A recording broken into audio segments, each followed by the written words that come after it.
ایک آدمی بہت زیادہ غریب تھا، اتنا غریب تھا کہ ہر دن وہ مزدوری کرتا اور جو بھی پیسے ملتے وہ لاتا اور اسی سے اس کا کھانا خرچہ چلتا تھا۔ اس کی 3 بیٹیاں تھیں جو کہ جوان تھیں، شادی کرنے کے لائق تھیں، لیکن رشتہ نہیں آتا تھا اس لیے کہ وہ غریب تھا۔ آج ہمارے معاشرے میں بھی یہی ہوتا ہے کہ جو انسان غریب ہے تو اس کے یہاں رشتے نہیں آتے، اور اگر کوئی رشتہ آ بھی جائے تو پھر دوسرے لوگ وہ رشتہ کامیاب ہونے نہیں دیتے، کوئی نہ کوئی عیب لگا دیتے ہیں کہ اس میں یہ عیب ہے، اس میں وہ عیب ہے۔ نہیں چاہتے لوگ کہ یہ ترقی کرے، اس کا کچھ اچھا ہو، اس کا کچھ بھلا ہو، ایسا نہیں ہونے دیتے لوگ۔ لیکن لوگوں کا کیا ہے؟ اللہ جس کو نوازتا ہے، جس کو دیتا ہے، جس کو عزت دیتا ہے، جس کو ذلت دیتا ہے، سب اللہ کے اختیار میں ہے۔ وَتُعِزُّ مَن تَشَاءُ وَتُذِلُّ مَن تَشَاءُ، وہ جسے چاہتا ہے اسے عزت دیتا ہے، جسے چاہتا ہے اسے ذلت دیتا ہے۔ بھائی لوگوں کا کچھ نہیں ہے۔ اگر آپ سامنے والے کے سکھ سے پریشان ہوں گے تو خود آپ دکھ کے دلدل میں پھنس جائیں گے۔ اگر آپ دوسرے کے سکھ میں راضی ہوں گے، خوش ہوں گے، تو اللہ تعالیٰ آپ کو بھی بہت نوازے گا۔ کبھی بھی ہمیں سامنے والے کی خوشیوں سے دکھی نہیں ہونا چاہیے۔ ہمارے معاشرے میں بھی کچھ لوگ ایسے ہوتے ہیں کہ کسی کے گھر رشتہ آتا ہے تو وہ اس میں ضرور ٹانگ اڑا دیتے ہیں کہ بھائی اس میں یہ کمی ہے، وہ کمی ہے، آپ اگر یہ شادی کریں گے تو یہ ہوگا، وہ ہوگا۔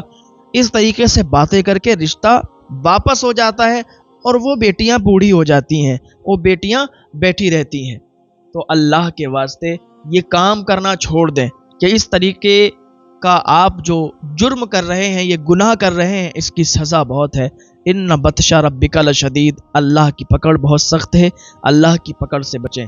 جب اللہ کی پکڑ آتی ہے تو پھر کوئی نہیں بچا پاتا۔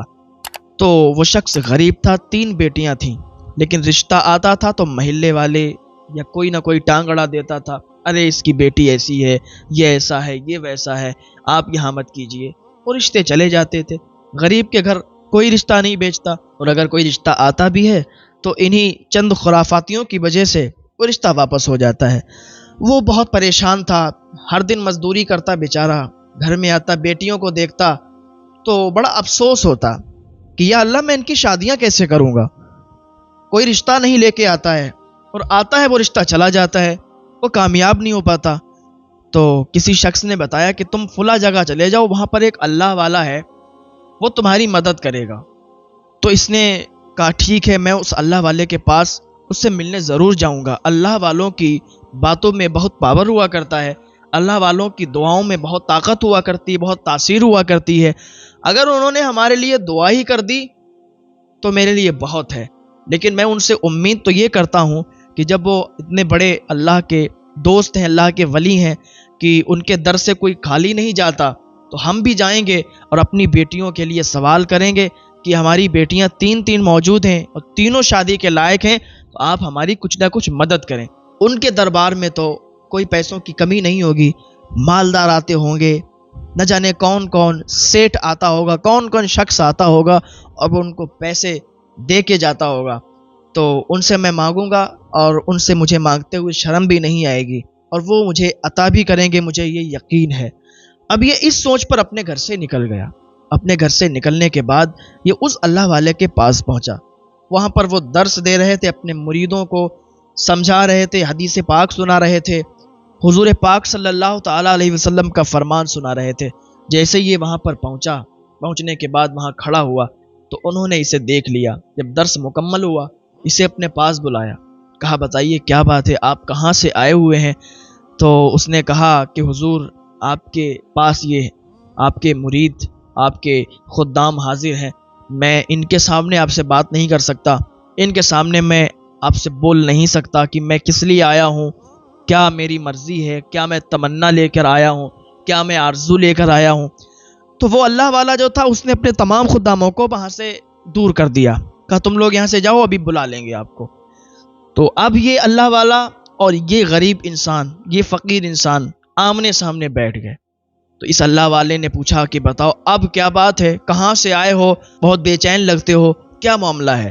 تو اس نے بتایا کہ حضور ایسی بات ہے، میری 3 بیٹیاں ہیں اور تینوں بیٹیاں جوان ہیں، شادی کرنے کے لائق ہیں، لیکن رشتے نہیں آتے، اس لیے کہ میں غریب ہوں، میں دن بھر مزدوری کرتا ہوں، شام کو کچھ پیسے ملتے ہیں، ان سے دال چاول آٹا چل جاتا ہے ہمارے گھر کا خرچ، تو میں بیٹیوں کی شادی پھر جہیز کیسے لاؤں گا، لوگ آئیں گے ان کو کھانا کیسے کھلاؤں گا۔ حضور آج تو یہی چلتا ہے نا کہ جس کے ہاں جہیز ملتا ہے، جو جہیز زیادہ دے دیتا ہے تو رشتہ آدمی اسی سے جوڑنا چاہتا ہے۔ غریبوں کی کیا وسعت ہے حضرت، غریبوں کی کیا اوقات ہے کہ وہ کسی کو جہیز دیں گے، کسی کو اپنے دروازے پر 4 مہمان بلا کر بٹھائیں گے۔ ہمارے پاس اتنی استطاعت نہیں ہے نا، ہمارے پاس اتنا مال نہیں ہے، استطاعت نہیں ہے، تو حضور اب ہم کیا کریں گے؟ بیٹیاں جوان ہو گئی ہیں، ان کی عمر نکل رہی ہے، لیکن کوئی اچھا رشتہ ہی نہیں مل پا رہا ہے، بس اسی وجہ سے کہ پیسے نہیں ہیں۔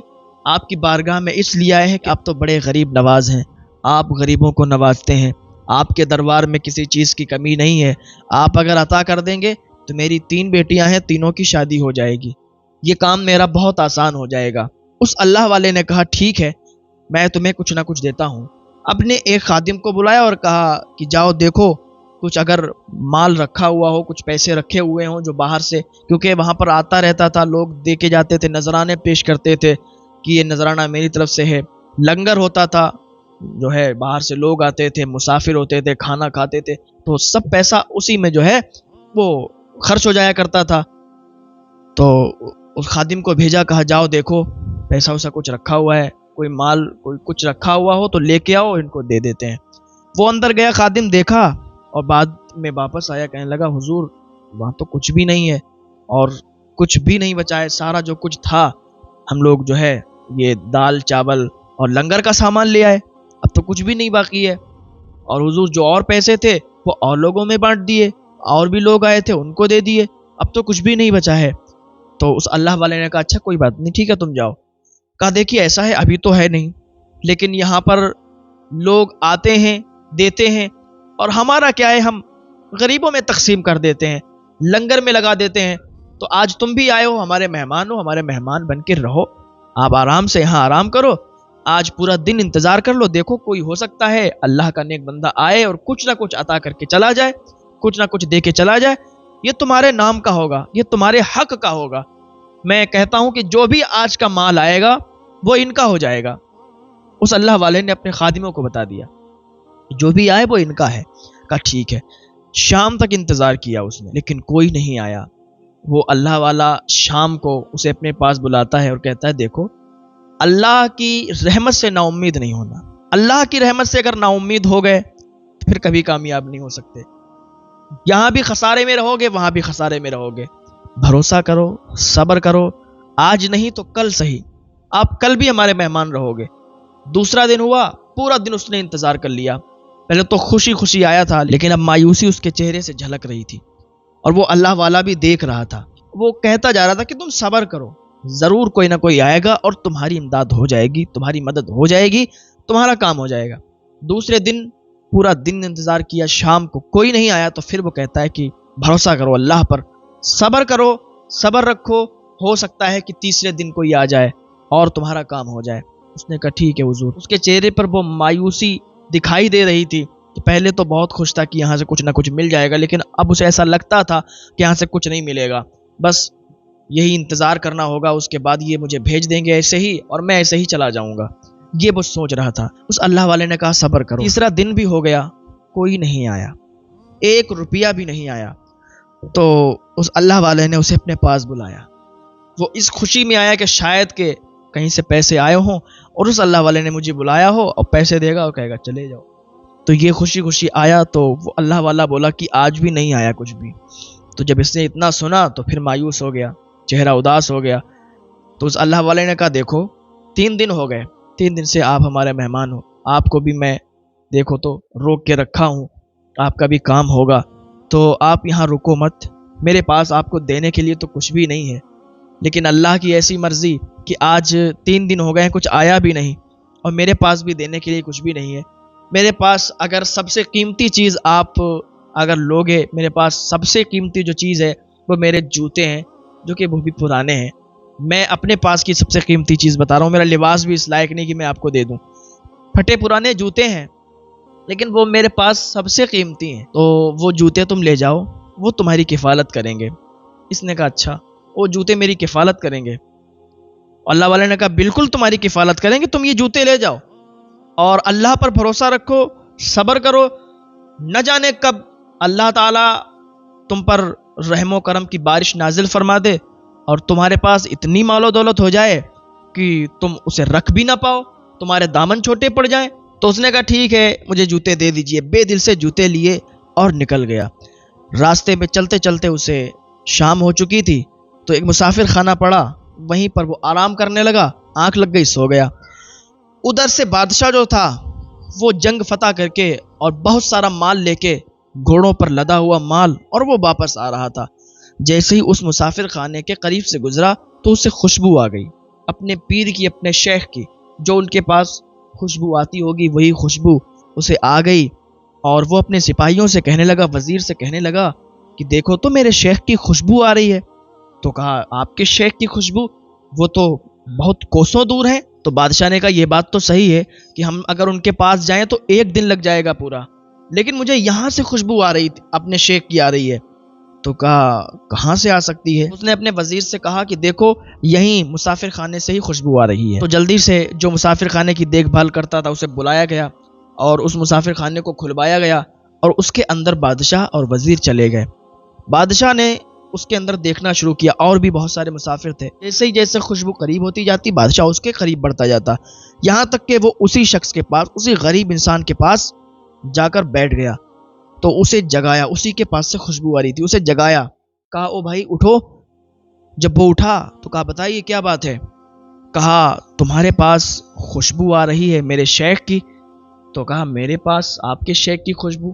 کیا بات پاگل ہو گئے ہو؟ رات میں آپ کو میں نے تو یہ سنا تھا کہ لوگوں کو دکھائی نہیں دیتا، آپ کو تو الگ ہی کچھ سونگ رہے ہیں آپ، میرے پاس اور آپ کے شیخ کی خوشبو؟ کہا جی ہاں میرے شیخ فلاں فلاں ہیں، فلاں فلاں جگہ رہتے ہیں اور ان کی خوشبو آ رہی ہے۔ اچھا، اس نے کہا اچھا وہ شیخ آپ کے شیخ ہیں، اچھا وہ جو اللہ والے ہیں، میں انہی کے پاس سے تو آیا ہوں، کیا وہ آپ کے شیخ ہیں، آپ ان کے مرید ہیں؟ تو وہ بادشاہ کہنے لگا جی ہاں وہ میرے شیخ ہیں، میں ان کا مرید ہوں۔ تو کہا اچھا تو خوشبو کہاں سے آ رہی؟ اس نے وہ اپنا رومال کھولا، اس میں جوتے بندھے ہوئے تھے، کہا یہ جوتے انہی کے ہیں، انہوں نے مجھے یہ جوتے دے دیے اور کہا یہ جوتے تمہاری کفالت کریں گے۔ پورا واقعہ سنایا کہ میں کیوں گیا تھا ان کے پاس، میری 3 بیٹیاں ہیں، ان کی شادی کرنا ہے، اس معاملے کو لے کر میں ان کے پاس گیا تھا، ان سے کوئی مدد نہیں ملی، انہوں نے اپنے جوتے دیے، یہ تمہاری کفالت کریں گے۔ بادشاہ نے کہا اچھا تو یہ جوتے مجھے دے دیجیے آپ، اور آپ اس کی رقم بتا دیجیے، کتنی آپ اس کی رقم لیں گے، کتنے پیسے لیں گے؟ اس نے کہا دیکھو ایسا ہے کہ پہلے تو آپ کے پیر نے بھی بہت زیادہ مذاق کر لیا مجھ سے، 3 دن مجھے روکے رکھے، کچھ بھی نہیں دیا، صرف یہ جوتے دیے ہیں، اب آپ بھی اچھا مذاق کر رہے ہیں، آپ ہیں کون؟ اس نے کہا میں کوئی بھی ہوں، لیکن تم اس کی قیمت بتاؤ۔ اس نے کہا مجھے قیمت کیا بتاؤں، اس کے پھٹے پرانے جوتے ہیں، آپ اپنے حساب سے دے دو۔ تو بادشاہ نے کہا میرے گھوڑے باہر کھڑے ہیں، ان پر بہت زیادہ مال و دولت ہے، بہت زیادہ مال و دولت ہے، اتنا مال و دولت ہے کہ زندگی بھر تم اس کو خرچ کرتے رہو لیکن وہ ختم نہیں ہوگا۔ دیکھنا چاہتے ہو کتنا مال و دولت ہے؟ آؤ میں تمہیں دکھاتا ہوں۔ مسافر خانے کے باہر آئے، کہا دیکھو یہ گھوڑے ہیں، ان پر یہ جو پوٹریاں لدی ہوئی ہیں نا، یہ ان میں سب میں بہت زیادہ مال و دولت ہے۔ تو کہا ارے یہ آپ سچ میں مجھے دے رہے ہو؟ آپ کون ہو؟ تو اس نے کہا میں بادشاہ ہوں اور وہ میرے شیخ ہیں، اور میں اپنے شیخ کے لیے کچھ بھی کرنے کے لیے تیار ہوں، یہ تو کچھ بھی نہیں ہے، اگر تم چاہو تو اتنی ہی مال و دولت میں تمہیں اور بھی دے سکتا ہوں اگر محل چلو۔ کہا اچھا، کہا یہ جوتے میرے لیے بہت قیمتی ہیں، کہا ٹھیک ہے تو تم یہ جوتے لے جاؤ۔ تو کہا میں اتنا مال و دولت گاؤں لے کے جاؤں گا، گھر لے کے جاؤں گا، گھر والے مجھ سے سوال کریں گے، گاؤں والے سوال کریں گے کہ اتنا زیادہ تم پیسہ کہاں سے لائے ہو، چوری کا الزام لگا دیں گے، بھائی مجھے نہیں چاہیے، یا تو مجھے لکھ کر دو، مجھے ایک تختی پر، ایک کاغذ پر لکھ کر دو کہ آپ بادشاہ ہو، آپ نے یہ سارا مال مجھے دیا ہے، اپنے پیر کے جوتے مجھ سے لیے ہیں، یہ معاملہ ہے، آپ لکھ دو تاکہ جب کوئی سوال کرے گا تو میں اسے یہ پھرا دکھا دوں گا، یہ تختی دکھا دوں گا۔ بادشاہ نے فوراً وہ تختی لی، اس پر لکھا اور مہر لگائی اور کہا یہ لے جاؤ، اب تم اپنے راستے جاؤ، ہم اپنے راستے جاتے ہیں۔ اس نے سارا کا سارا مال لیا اور وہ چلا گیا۔ اس نے آرام سے جا کر 3 بیٹیوں کی شادی کی اور اس کی زندگی بن گئی، اس کی لائف بن گئی۔ ادھر بادشاہ جو تھا اپنے پیر کے پاس، اپنے شیخ کے پاس گیا اور ان جوتوں کو اپنے سر پر رکھ کر اپنے پیر کی بارگاہ میں گیا۔ مرید اور تھے، وہ دیکھ رہے تھے، خدام دیکھ رہے تھے کہ آج بادشاہ کو کیا ہو گیا ہے، اور یہ وہ جوتے جو اس شخص کو دیے تھے آج یہ بادشاہ اپنے سر پر لا رہے ہیں، کیا معاملہ ہے؟ تو بادشاہ جو تھا وہ اللہ والے کے قدموں میں گر کے رونے لگا، کہا حضور یہ آپ کی امانت ہے اور یہ آپ ہی کے پاس اچھی لگتی ہے، یہ سب کے پیروں میں جائے